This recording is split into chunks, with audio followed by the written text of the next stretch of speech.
Entonces, para ver la parte de antianginosos, quiero preguntarles, ¿ya han llevado fisiopatología? Sí. ¿De isquemia cardíaca? No. ¿Cardíaca? ¿Nada? Todavía estamos en show. En shock. Ok. Bueno, por fisiología, pero sí han llevado. Entonces vamos a hacer un recordatorio y avanzar netamente de lo que es la angina, ¿sí? La angina de pecho. ¿Qué es lo que han leído de angina de pecho? Ya hay 3. Angina. Las anginas se dan A ver, dale, Robert. Es un dolor torácico retroesternal causado por una disminución de oxígeno. Ya son un conjunto de patologías caracterizado, a ver, yo sé. Según lo que yo leí, doctora, es una diferencia entre el desequilibrio entre la perfusión y la demanda de oxígeno.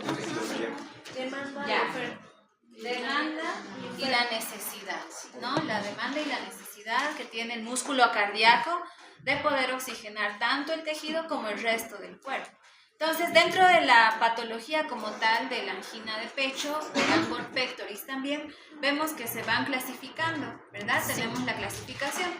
Vamos, la angina estable o estable, la inestable y la de Prismetal. La de Prismetal. Ok, entonces vamos a la parte clínica. Entonces, sabiendo la parte de la patología, vamos a ver a la clínica.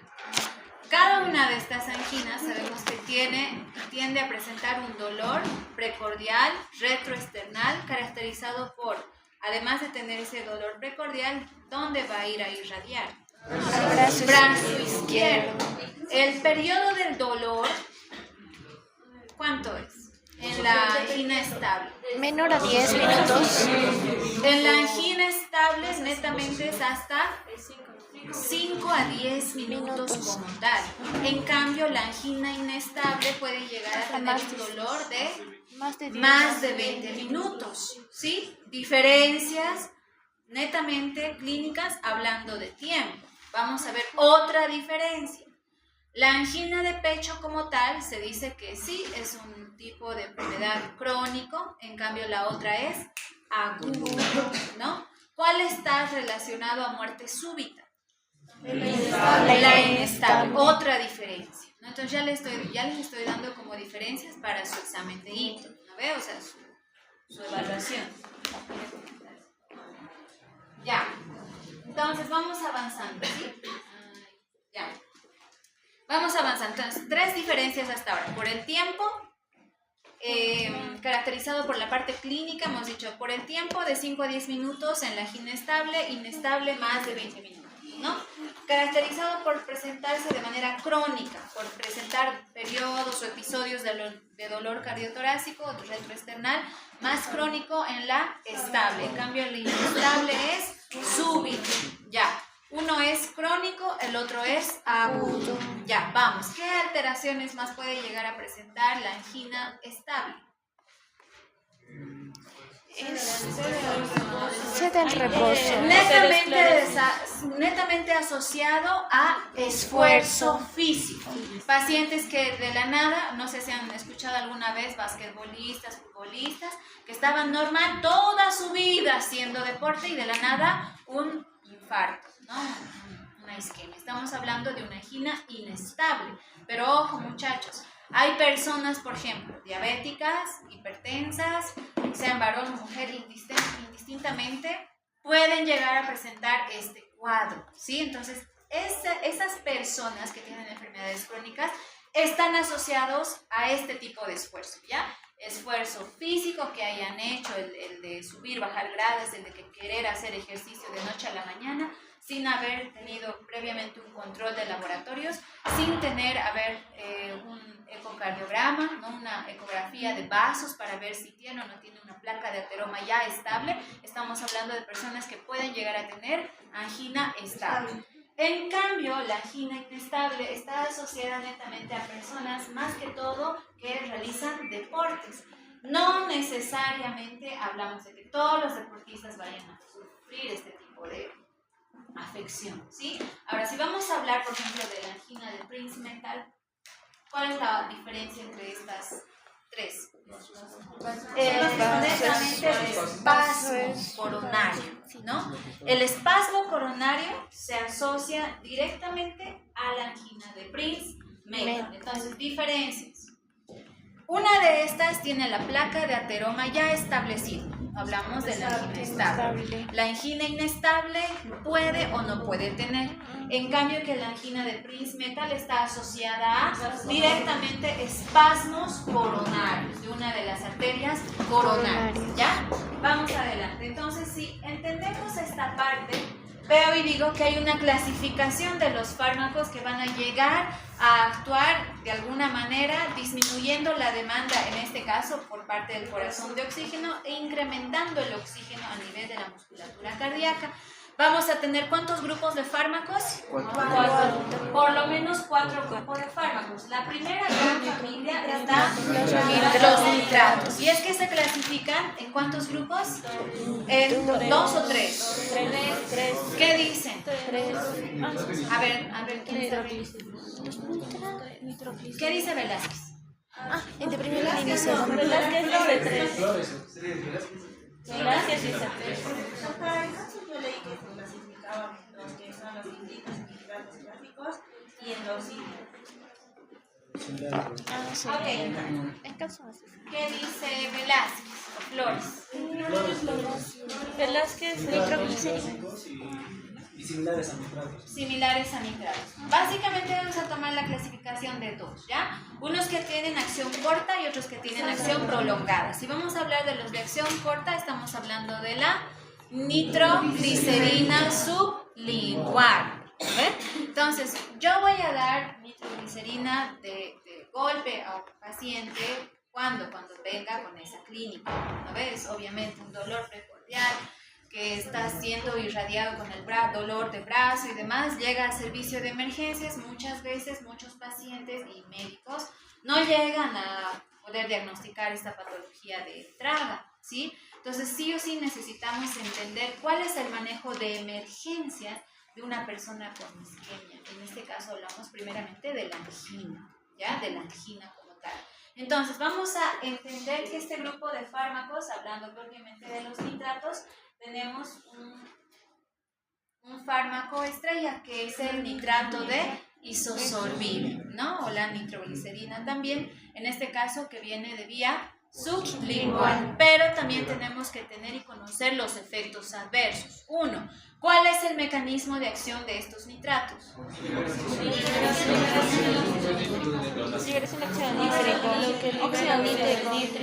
A ver, ahí atrás, dale. Esto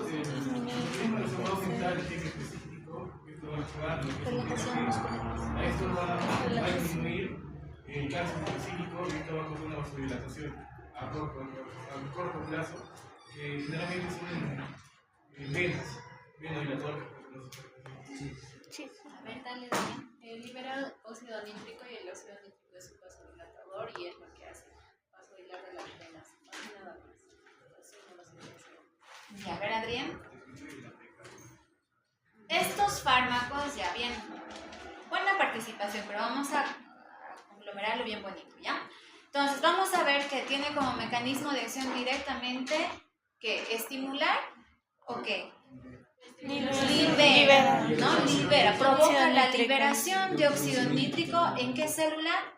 En el endotelio vascular, provocando así la vasodilatación de las venas y propiamente de las arterias. Además, entonces yo debo de entender que toda vasodilatación me va a llevar a tener a un paciente con hipotensión. Entonces, ¿qué es lo que tengo que hacer primeramente antes de dar este fármaco? Ok, el paciente llega a emergencias, te dice me está doliendo el corazón porque llegan así, ya llegan así. Entonces, un paciente puede estar desaturando. Si yo sé lo normal cuánto es de saturación, lo primero que tengo que dar es oxígeno, pero no siempre, ¿ya? Porque puedo llegar a empeorar ese cuadro si sé que mi paciente está saturando bien. Entonces, si tengo un paciente que está desaturando, tengo un paciente que está hipertenso, puedo yo sin miedo darle de una vez sublingual, ¿no? La nitroglicerina. Ok, hasta ahí vamos bien. ¿Qué otro efecto adverso puede llegar a tener este grupo? Cefalea. Cefalea secundaria por la hipotensión. ¿Qué más?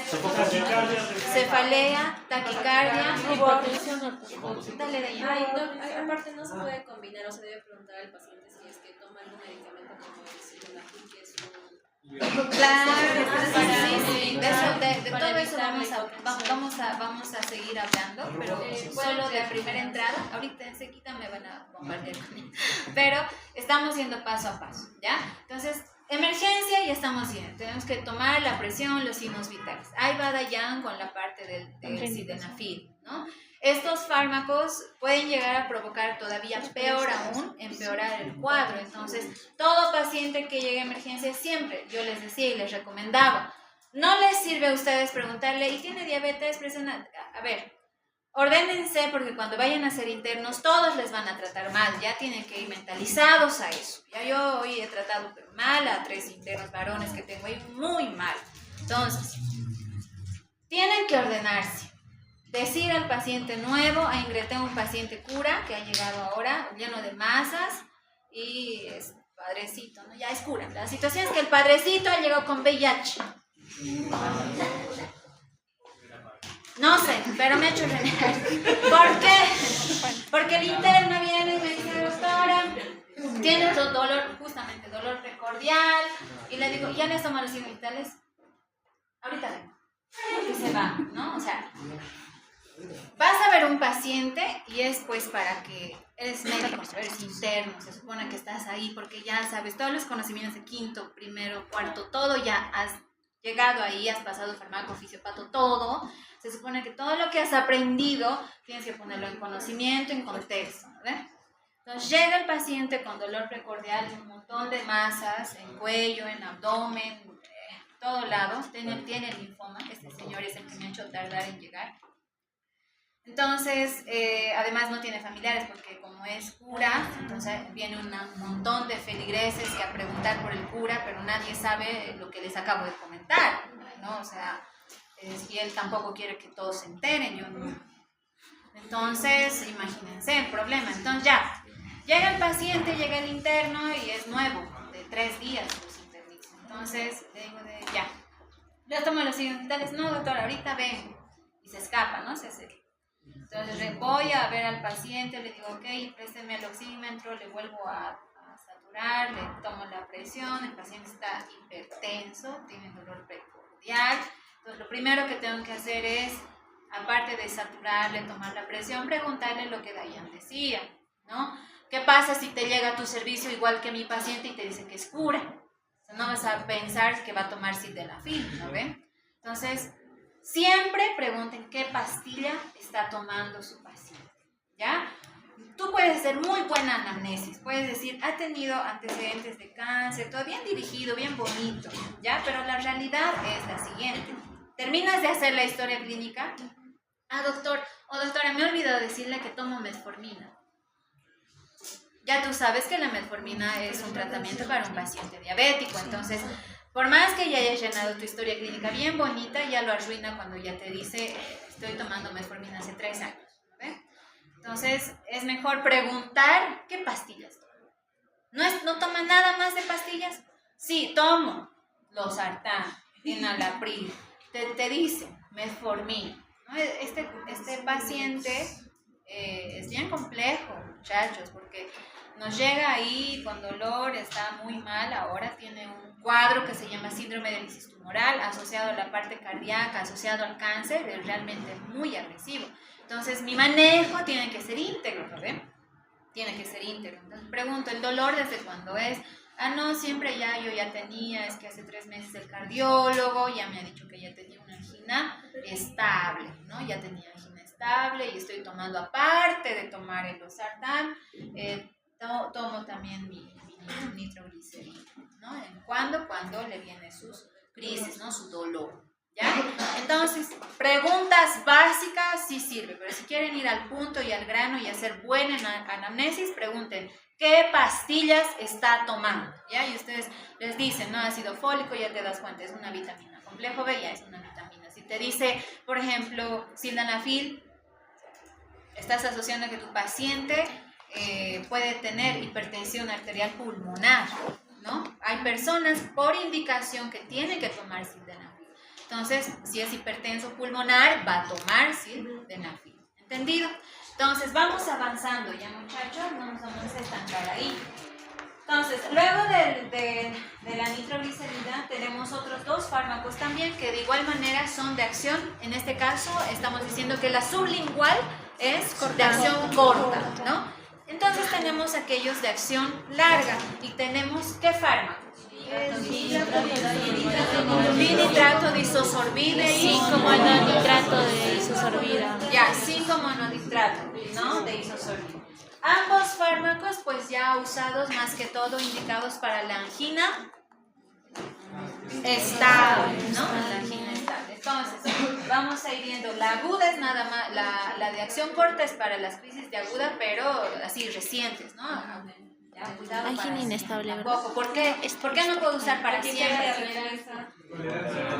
Por la tolerancia farmacológica que provoca. Pero la tolerancia no es en los parches.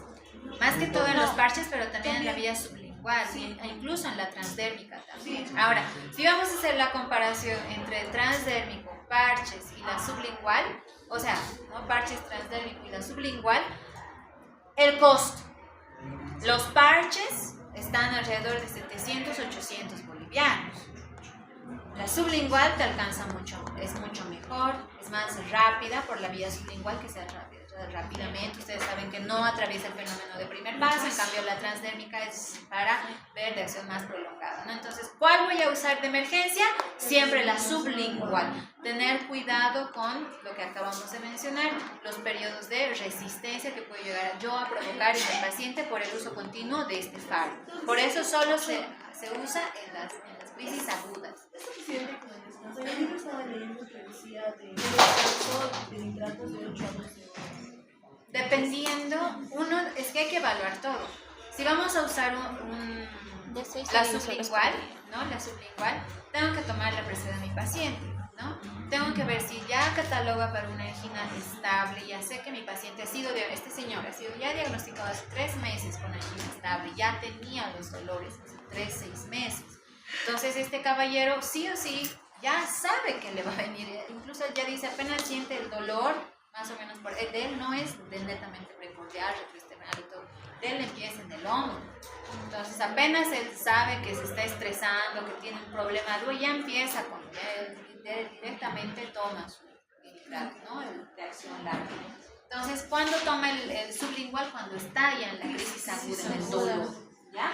Entonces estamos diciendo, por tanto, que este grupo de fármacos va a disminuir tanto la precarga como la poscarga. Por tanto, ayudo a la disminución en la demanda de oxígeno de ese pobre corazón, ¿no? Además de que también a nivel de vasculatura periférica yo voy a provocar una hipotensión. Entonces, a mí me ayuda mucho en el paciente que es hipertenso, ¿no ve? Entonces vamos a ver más adelante qué otro grupo de fármacos también puedo yo asociar, porque no solamente yo es como que, ya, tome la nitroglicerina y listo, no, necesito pensar y decir, ok, ¿cómo está su presión ahora que ya ha tomado? Tómenle otra vez, ¿ve? Entonces hay que tomarle, hay que ver, de acuerdo a eso, voy a ver si solo le mantengo el nitrato, la nitroglicerina, o solamente voy a darle el antihipertensivo, ¿ya?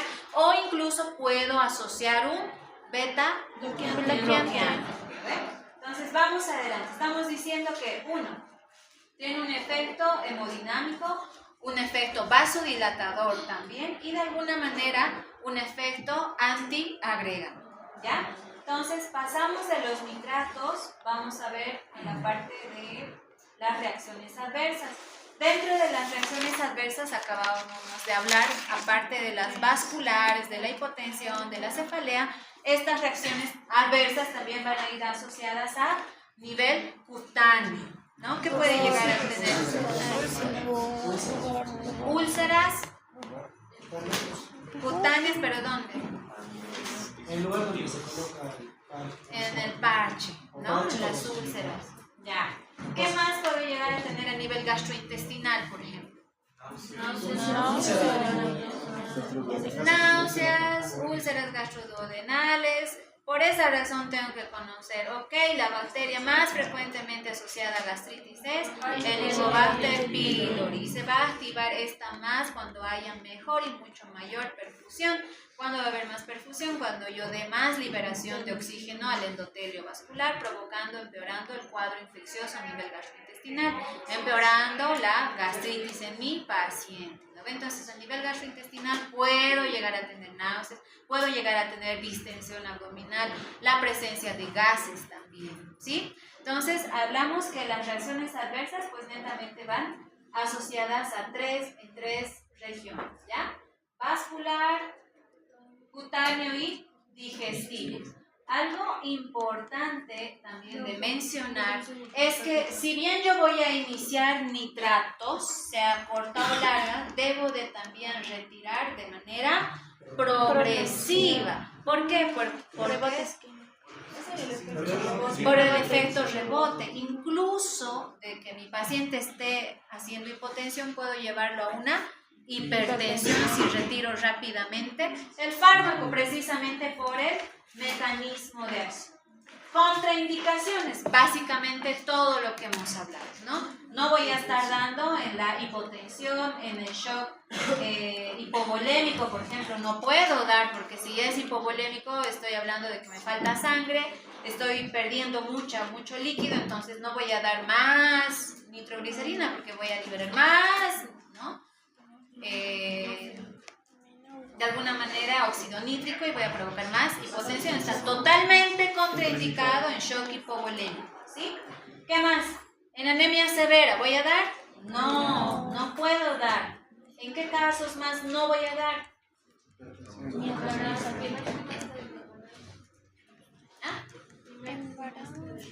En el primer trimestre del embarazo. ¿En qué casos también? En la hipertensión intracraneal, dale.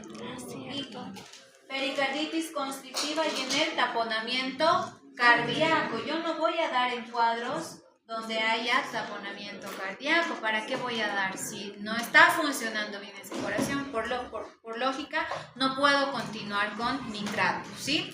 ¿Alguna contraindicación más que nos estemos olvidando? Aparte, la miocardiopatía hipertrófica también está contraindicado. Y por último, en casos de estenosis, ¿no? Tanto mitral como tricuspidia o aórtica. No está indicado el uso de este grupo de fármacos, ¿entendido? Entonces, contraindicaciones van desde la parte vascular, en casos de shock hipovolémico, en casos vascular propiamente de corazón, hablamos de hipertrofia, ¿no? Ventricular.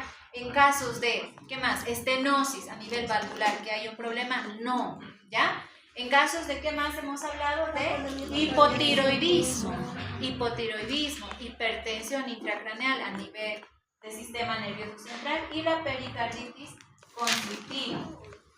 ¿Qué más? Vamos con, aparte de estos, otro grupo de fármacos que ya hemos hablado, ¿no? De alguna manera volvemos a verlos, por eso les decía, ¿no ves? Que el grupo de los beta bloqueantes nos vamos a quedar para largo. ¿Por qué? Hemos visto que nos sirven para qué cuadros? Antiarrítmicos, inotrópicos, positivos y también como antihipertensivos y ahora también como antianginosos, ¿sí? Si bien vamos a hablar de los beta bloqueantes, yo debo mencionar que en este caso, básicamente, pues, lo que van a generar los beta bloqueantes es, ¿qué? Inhibir. Disminuyen la frecuencia cardíaca. Disminuyen la frecuencia cardíaca. Por tanto, disminuyen la contracción. Por tanto, me ayuda a tener mucho más demanda, ¿no? Exacto. Muy bien, muchachos, han leído para esta clase. Vamos. Entonces, estamos diciendo que, por ende, los beta bloqueantes tienen las 3 A's y volvemos a repetir. Es antianginoso, antiarrítmico, antihipertensivo. ¿Ya? Antihipertensivo. Esas son las 3 A's de los beta bloqueantes. Ya, representantes principales para poder usar este grupo de fármacos: propanolol, atenolol, bisoprolol, ¿no? Y nebivolol también. Entonces, yo voy a usar o bien selectivos o no selectivos.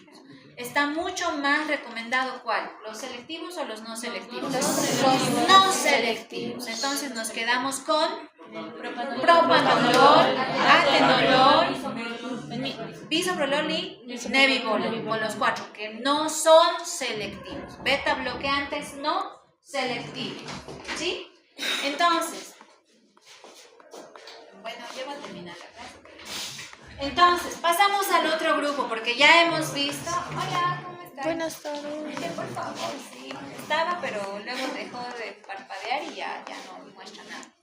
Entonces, vamos a seguir avanzando, ¿sí? Los calcioantagonistas, en este caso, igual. De la misma manera, la anterior vez hemos visto, a manera de pincelazo, 2 fármacos, ¿se acuerdan? Que eran diazepam y betamil. Ahora, estos dos, ¿a qué grupo pertenecen?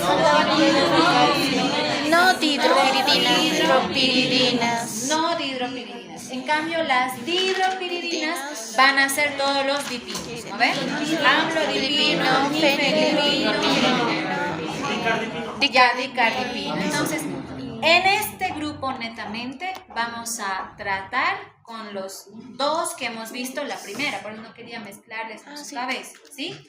Verapamilo y diltiazem, calcio antagonistas. Ok, entonces nosotros entendemos nuevamente que además de inhibir la función, la entrada de calcio intracelular, yo voy a llegar a provocar, por tanto, a nivel cardíaco, vasodilatación, voy a mejorar la poscarga y también voy a mejorar la precarga. Por tanto, este grupo de fármacos también lo puedo combinar. No solamente yo usar nitratos, o sea, nitroglicerina, puedo usar nitroglicerina asociado a un calcio antagonista o asociar un beta bloqueante o asociar un antihipertensivo, dependiendo de lo que mi paciente tenga. Incluso puedo llegar a usar un antiagregante, ¿no? Plaquetario. Entonces, entendiendo esto, síganos.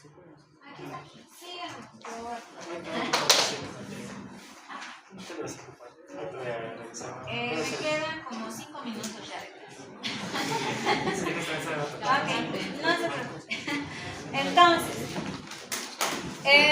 los calcioantagonistas en este caso también van, así como los beta bloqueantes hemos dicho las 3 A's.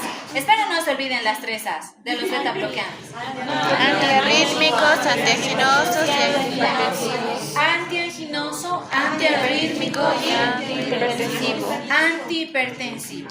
Este grupo de calcioantagonistas también va de la siguiente manera. Son fármacos que tienen que ver, hemos visto ya, como antiarrítmicos también. Hemos visto también como ahora antianginosos. Y ahora sumamos 2 puntos más, ¿ya? Como 1, inhibidores de la forma de placa de ateroma, ¿ya? Placa de ateroma, la tercera. Y la última como incluso antiagregante plaquetario. ¿Ya? Vamos a hacer énfasis que el grupo de antagonistas del calcio netamente me sirven para 2 cosas. 1, como antiarrítmico y como antianginoso. Pero no nos vamos a olvidar de los otros 2, ¿ya? No significa que no sean. Entonces, vamos a hablar como antiarrítmico y antianginoso. Netamente el mecanismo de acción lo hemos visto ya en la anterior clase. Pero debemos mencionar qué fármacos son estos y qué reacciones adversas pueden llegar a provocar. Entonces teníamos como calcioantagonistas, tenemos 2, verapamilo y diltiazem, ¿verdad? Entonces, ¿cuáles son las reacciones adversas que voy a llegar a ver?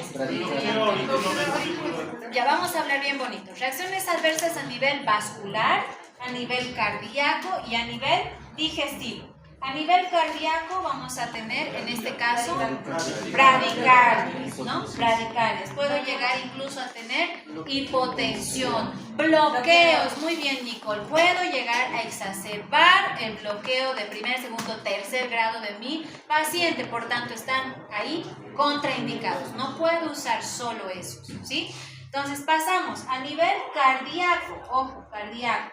¿Qué voy a llegar a tener? La depresión de la... Ya hemos hablado de la bradicardia. Sí. ¿Qué más? El bloqueo auriculoventricular. A nivel vascular nos falta. Voy a tener incluso Depresión.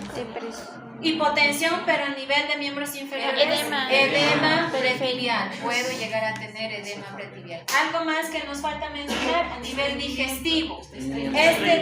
Aparte del estreñimiento, puedo llegar a tener hiperplasia gingival por este grupo de fármacos. ¿Entendido? Listo. Hasta ahí estamos llegando con este grupo de fármacos, ¿ya? Voy a llamar lista. A la siguiente vamos a ver lo que nos falta ver, que es los otros fármacos como la ibabradina y demás. Entonces, para la siguiente clase vamos a ver todo lo que es la parte de antiagregantes, plaquetarios, todo lo que es la parte... No me he memorizado el capítulo, pero está como antiagregantes, netamente, ¿ya? Van a leer todo lo que es antiagregantes. Hacer énfasis en el clopidogrel, porque sí o sí lo van a ver en su vida médica. Clopidogrel, ¿ya? Clopidogrel, ¿ya? Sí o sí lo van a llegar a ver. Entonces voy a llamar lista, muchachos. Clopidogrel. Ya, silencio, ya voy a llamar lista.